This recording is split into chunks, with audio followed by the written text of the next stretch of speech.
Os estados dessa lista implementaram leis ou têm políticas que são mais restritivas sobre imigração. Tinha um requerimento que obrigava as escolas públicas a manter e divulgar as informações sobre o status imigratório do aluno e da família do aluno. Então, com isso, virou crime no estado. Um imigrante maior de idade não está com o seu green card na sua pessoa. Se a polícia te para ou te vê na rua e tem uma leve dúvida de que você pode ser fora de status por causa da cor da sua pele, do seu sotaque falando inglês, de coisas que talvez você tenha no seu carro, como material de limpeza ou de construção. Recentemente eu falei sobre os melhores estados para imigrantes aqui nos Estados Unidos. Provavelmente nenhum daqueles estados te surpreendeu, mas talvez alguns dos fatos e estatísticas naquela lista pode ter te surpreendido, ou pelo menos fez com que você entendesse um pouco mais do porquê que esses estados são populares para a comunidade imigrante, apesar de muitos deles terem um clima super diferente ou até que desfavorece o estado, incluindo onde eu moro, que é aqui em Connecticut. Mas se tem alguns estados que são considerados melhores para imigrantes, com certeza tem outros que eu não vou falar que são os piores, mas que não são tão recomendados por vários motivos, e eu vou trazer eles aqui para vocês. Antes de começar, é só importante mencionar que isso vem com a base na minha opinião e experiência de mais de 30 anos de Estados Unidos, e que é sempre bom pesquisar cada estado mencionado aqui, ver se tem grupos de brasileiros nesses estados no WhatsApp ou no Facebook, para você chegar a uma conclusão mais independente também. Os estados dessa lista implementaram leis ou têm políticas que são mais restritivas sobre imigração e que com isso, no geral, ajudaram a criar ou a ter ambientes em um clima menos favorável para imigrantes, de uma forma bem high level. E no final eu falo qual desses estados que eu escolheria para morar se eu tivesse que escolher um, apesar das estatísticas negativas. Então vamos começar a lista com Arizona. Arizona é conhecida pelas terras vermelhas, por ter um clima bem quente, já que é um deserto, e também por suas políticas mais rígidas sobre imigração. Quando eu falei sobre a nova lei da Flórida, que entrou em vigor esse ano, eu mencionei uma lei parecida que é a SB 1070 da Arizona. Essa lei da Arizona deu direitos e poderes mais amplos para a polícia, que trabalha lá no estado, de ir atrás de imigrantes e também de lidar com situações imigratórias, durante paradas que seriam coisas super normais, como paradas no trânsito. Então, por exemplo, pela lei federal, todo imigrante maior de idade precisa estar com o seu green card o tempo todo. Se você é um imigrante nesse país e não está com o seu green card a todo momento com você, você não está cumprindo a lei. Mas ninguém que eu conheço anda com o green card o tempo todo. O documento que é mais usado, na verdade, que é usado exclusivamente aqui, é a carteira de habilitação. Eu falo isso de experiência própria. Absolutamente ninguém que eu conheço, nos meus 30 anos aqui de América, sai com um green card na carteira. E sair com a carteira de motorista tá válido, porque apesar disso ser uma lei federal, nem todo estado tem essa lei no estado. Lembra das diferenças entre as leis estaduais e federais? Se não, meu vídeo da Flórida e um outro vídeo que eu fiz sobre a Suprema Corte e o aborto explica isso tudo. Vou deixar os links aqui embaixo se você quiser ver isso depois desse. Mas então, sendo uma lei federal e não estadual, para a polícia do estado exercer essa lei, realmente aplicar ela contra uma pessoa, ia ter que envolver outros departamentos, tem vínculos federais, e eles não fazem isso por recurso, dinheiro, tempo, que envolve dinheiro. Então todo mundo deixa abaixo mesmo. Nunca ouvi de polícia aqui perguntar pelo seu green card, é sempre sua carteira de habilitação. E se você não estiver com a sua carteira de habilitação, aí sim é multa, essas coisas. Mas aqui em Connecticut, nunca ouvi de alguém receber uma multa por não estar com o green card com a pessoa em todo o tempo. Mas de novo, eu não sou advogado, então é sempre bom consultar um advogado. Voltando para Arizona, com o SB 1070, a Arizona adicionou essa lei federal para a lei do estado. Então com isso virou crime no estado. Um imigrante maior de idade não está com o seu green card na sua pessoa em todo o tempo. Teve bastante coisa na lei, na verdade. Essa lei foi até a Suprema Corte e depois de um julgamento da Suprema Corte, nem tudo que estava na lei original foi efetuado. Mas isso é outro assunto. O ponto aqui é que, com isso, Arizona ficou conhecido como um estado que tem um ambiente talvez desafiador para muitos imigrantes, especialmente para quem está fora de status. Fora isso, Arizona também não é um estado com um sistema escolar público muito bom. Óbvio que tem escolas boas e tem lugares com escolas maravilhosas lá. Estou falando aqui de um nível geral. Mas apesar disso tudo, Arizona é um estado que está crescendo. Durante a pandemia, muitas pessoas foram para lá por causa do clima no geral mais favorável.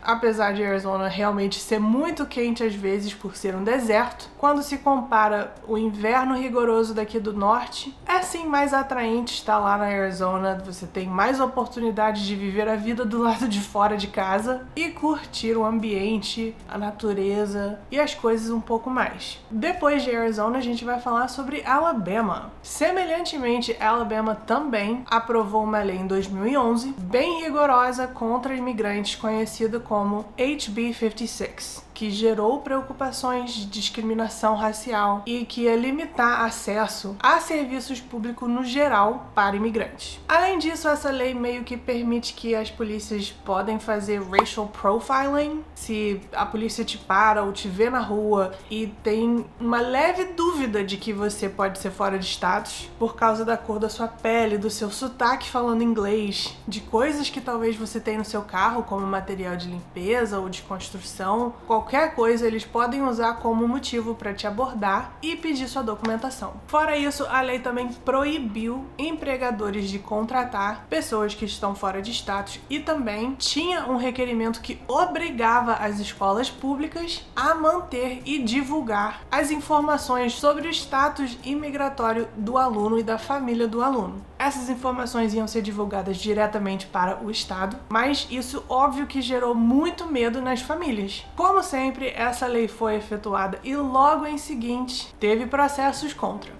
Muitas coisas da lei, incluindo essa sobre as escolas, não foram determinadas como legais para a corte, então muita coisa foi retirada da lei, mas a parte da polícia e dos empregadores continuou. Até o dia de hoje, eu gravando esse vídeo, nenhum empregador, então comércio, empresa, ninguém que contrata uma pessoa ou tem uma pessoa que trabalha para ela, foi processado ou multado por ter funcionários fora de status no estado da Alabama. O que só contribui para o fato de que, muitas vezes, essas leis anti-imigratórias são feitas por politicagem mesmo. Eles querem aparecer bem rígidos e dar uma de durões mesmo quando se diz respeito à imigração, mas sabem que se for exercer a lei mesmo e punir mesmo as pessoas, não só as pessoas fora de status, como o cidadão e a empresa do estado que estão quebrando a lei. Isso tudo seria péssimo para a economia do estado, então eles não têm muita intenção de exercer a lei, eles só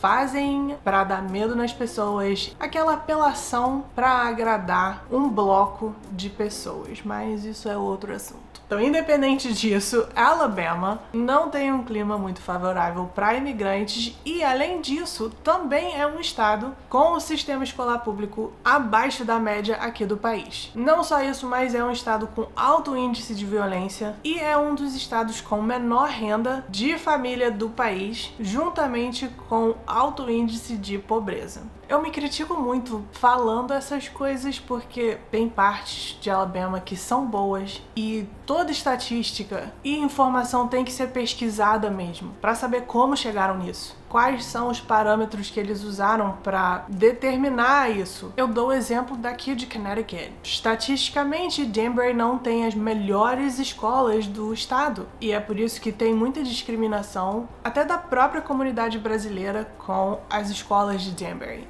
mas quando você aprende sobre o que está atrás desses números e você aprende que tem muito mais alunos aqui em Danbury que não falam inglês, que estão aprendendo, aluno com 15, 16 anos que entra no sistema escolar aqui e tem que fazer a mesma prova de avaliação que nem todo mundo, mas não sabe falar inglês. Então isso dá um ponto super negativo para Danbury e as pessoas acabam falando que Danbury não tem escolas boas, sendo que eu estudei na escola pública de Danbury, foi uma maravilha, estava fazendo inglês de nível faculdade já no ensino médio. E foi a escola pública que me proporcionou isso, de não ter que pagar para fazer classes de faculdade já no ensino médio. Então esses números você tem que sempre pesquisar por trás o que tá ali avaliando, o que realmente tá falando, mas tá aí um norte pra vocês esses números e aí fique à vontade de ir mais a fundo sobre. Mas daqui a pouco eu vou dar minha opinião sincera sobre o estado independente dessas estatísticas. Ainda tem mais fatos e mais estados pra incluir, como Iowa, um estado que não está no sul do país, mas que eu não recomendo para imigrantes é Iowa. Diferente também dos outros estados que eu já mencionei, Iowa tem um sistema educacional público bom, é um estado seguro, mas Iowa também tem leis anti-imigratórias bem rígidas e também tem uma lei que requer que todos os documentos e formulários estaduais são disponíveis em inglês somente. Então, por exemplo, durante a pandemia, organizações que apoiam saúde pública ou a comunidade de imigrantes e também de estadunidenses que não falam inglês traduziram os documentos para espanhol e para outros idiomas para disponibilizar para os moradores de Iowa, porque o estado em si só forneceu documentação exclusivamente em inglês. E antes de você comentar aqui falando que isso não tá errado,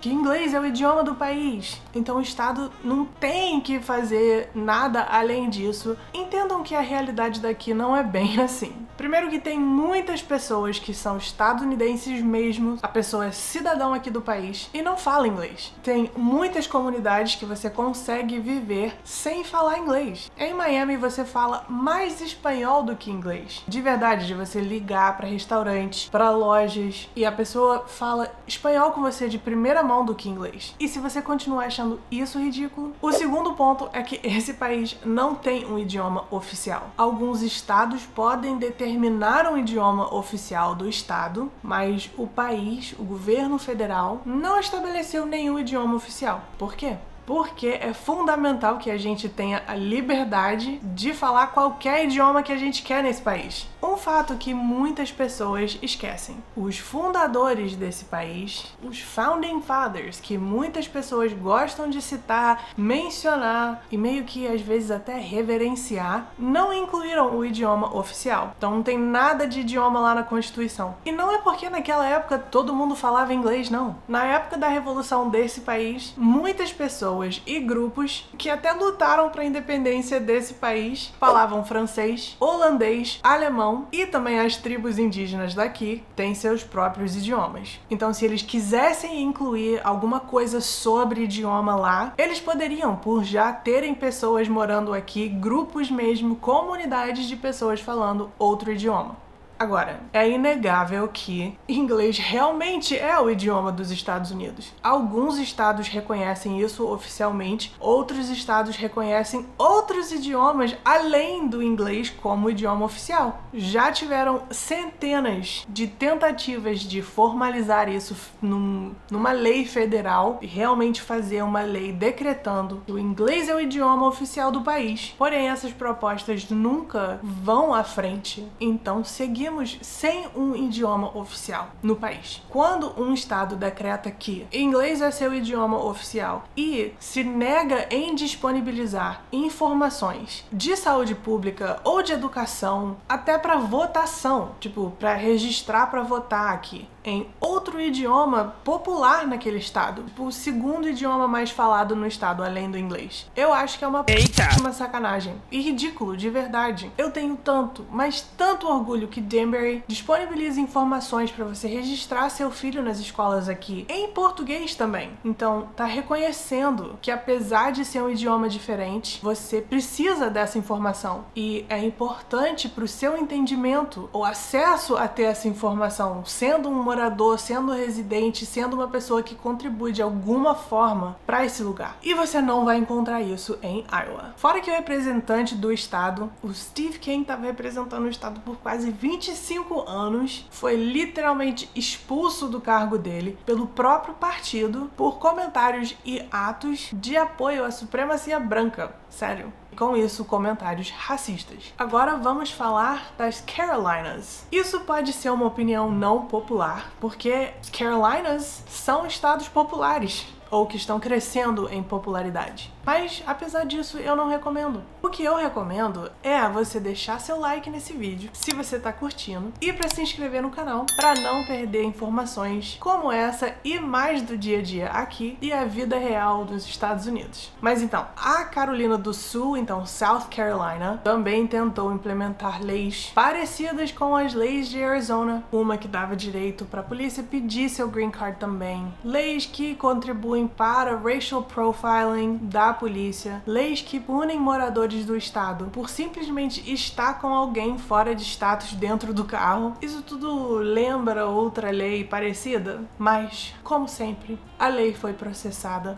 O estado foi processado por essa lei e muita coisa não conseguiu ser efetuada. Fora isso, South Carolina é um dos estados com alto índice de pobreza, é um estado com mais violência e também não é um dos melhores em questão de educação pública. Talvez seja por isso que quando você vai pra lá, você vê bastante bandeiras dos rebeldes. A Carolina do Norte, então North Carolina, não tem essas leis e na verdade eu acho que é difícil passar leis anti-migratórias assim lá, porque teve um ataque lá na faculdade em Chapel Hill, onde um homem branco entrou lá e atirou e matou 3 alunos que eram muçulmanos. Não que isso, um acontecimento, um ataque dessa forma, impede leis anti-migratórias, mas por causa desse crime, tem sim um sentimento maior de tentar acolher os outros do que outros estados no sul. North Carolina também, entre as duas, tá na média em questão de segurança e qualidade de educação. Então, é melhor do que South Carolina, mas mesmo assim, talvez por, na minha mente, ser um estado irmã a South Carolina, eu desconsidero. Agora, pra falar abertamente e honestamente, quero pontuar que as experiências, não só de imigrantes, mas de todo mundo, pode variar dentro de cada estado. Eu falei aqui do porquê que eu não recomendo Arizona, mas conheço pessoas que moram lá e adoram. E muitas vezes existem comunidades e organizações que apoiam e dão assistência para recém-chegados nos Estados Unidos em alguns desses estados. Além disso, atitudes e políticas podem mudar com o tempo. Principalmente depois da pandemia, como eu falei, o Sul tem crescido bastante em termos de população e com isso vem economia e outras melhoras. Agora que muita gente pode trabalhar de casa e não precisa estar perto do emprego, muita gente foi para lugares onde as casas são mais baratas e você consegue mais espaço, não só dentro da casa, mas com quintal também. Juntando tudo isso com um clima mais agradável no geral, é fácil ver porque que muitas pessoas estão indo pro sul. Mas se você tá pensando em se mudar para os Estados Unidos, é crucial, essencial, de extrema importância você pesquisar e entender as leis e políticas específicas sobre imigração naquele estado. Eu até aconselho você a tentar entrar em contato com um advogado de imigração daquele estado, porque vai ser a melhor pessoa para falar sobre as leis, o que pode e o que não pode daquele estado. De todos os estados mencionados aqui, se eu tivesse que escolher um para morar, eu escolheria Arizona. Apesar de Arizona ser o estado que começou essa onda de leis anti-migratórias, é um estado com uma comunidade grande de latinos. É também um estado que tem crescido bastante e tem sido um estado de grande importância política. Tá tendo muitas mudanças no estado, tanto que o sentimento de 2011, quando teve SB 1070, não é necessariamente o mesmo sentimento da Arizona hoje. Então, por isso, eu escolheria Arizona dessa lista. O estado que eu definitivamente não consideraria tá lá embaixo na última posição, eu de verdade não sei.